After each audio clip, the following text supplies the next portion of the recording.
नमस्कार, आज मी तुम्हाला मुळ्याचे पराठे करून दाखवणार आहे। तर त्यासाठी मी हा एक मुळा घेतलेला आहे। आता आपण ह्या मुळ्यावरचं साल काढून घेणार आहोत। मुळ्यावरचं पूर्ण साल मी काढून घेतलेला आहे। मुळ्यावरचं साल काढण्याआधी हा मुळा मी मिठाच्या पाण्यामध्ये स्वच्छ धुवून घेतलेला होता। आता आपण ह्या मुळ्याचे बारीक तुकडे करून घेऊ। मुळा आपण बारीक कापून घेतलेला आहे। हा मुळा आपण मिक्सरच्या भांड्यामध्ये बारीक करून घेणार आहोत। बोटाच्या पेरा एवढा अद्रक आपण त्याच्यामध्ये टाकणार आहोत। 4-5 हिरव्या मिरच्या तुमच्या आवश्यकतेनुसार घ्यायच्या। थोडीशी कोथिंबीर, मसाल्याच्या चमच्याच्या मापाने 1 चमचा जिरे आपण त्याच्यामध्ये टाकणार आहोत। आता हे सर्व आपण मिक्सरला लावून बारीक करून घेणार आहोत। हे वाटताना मी एक थेंबही पाणी टाकलेलं नाही त्याच्यामध्ये। आता आपण हे सर्व या भांड्यामध्ये काढून घेऊया। आता आपण त्याच्यामध्ये अर्धी वाटी गव्हाचं पीठ, अर्धी वाटी ज्वारीचं पीठ आणि अर्धी वाटी बेसनाचं पीठ आपण याच्यामध्ये मिसळणार आहोत। हे एकाच वाटीच्या मापाने मी अर्धी वाटी पीठ घेतलेलं आहे। त्याच्यामध्ये आपण चवीनुसार मीठ मिसळणार आहोत। आपण त्याच्यामध्ये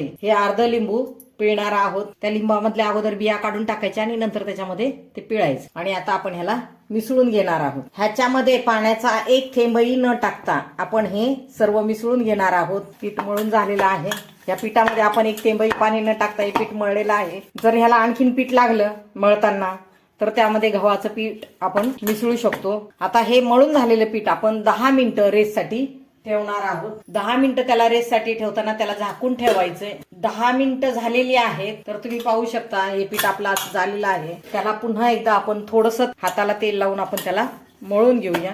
हे पराठे तुम्ही चपाती सारखे लाटून पण करू शकता किंवा आपण पुऱ्या करतो त्या पद्धतीने सुद्धा तुम्ही ते करू शकता। तर मी आता तुम्हाला ह्याचे पराठे करून दाखवणार आहे। असा हा गोळा, त्याला थोडंसं तेल लावायचं आणि हा पराठा लाटून घ्यायचा। सगळ्या बाजूनी सारखा लाटून घ्यायचा। अशा पद्धतीने आपण हे सर्व पराठे लाटून घेणार आहोत। गॅसवर मी कढईमध्ये तेल गरम करायलाही ठेवलेलं आहे। तेल गरम झालं का आपण ते पाहूया। तेल बऱ्यापैकी गरम झालेलं आहे। आता आपण याच्यामध्ये हा लाटलेला पराठा सावकाश सोडायचा आहे। दोन्ही बाजूनी त्याला खरपूस रंगाला तळून घ्यायचं। असे ह्या पद्धतीने आपण सर्व लाटलेले पराठे तळून घेणार आहोत। हा पराठा मी काढून घेतलेला आहे। पहा, गरमागरम आपले मुळ्याचे पराठे तयार झालेले आहेत। मी सांगितलेल्या पद्धतीने आपणही नक्की एकदा मुळ्याचे पराठे बनवून पहा। हे पराठे आपण भाजी बरोबर किंवा कोणत्याही चटणी बरोबर, सॉस बरोबर खाऊ शकतो। ज्यांना मुळा खायला आवडत नाही ते सुद्धा हे पराठे आवडीने खातील। अशाच नवनवीन रेसिपी पाहण्यासाठी माझ्या चॅनलला लाईक, शेअर आणि सबस्क्राईब करायला विसरू नका।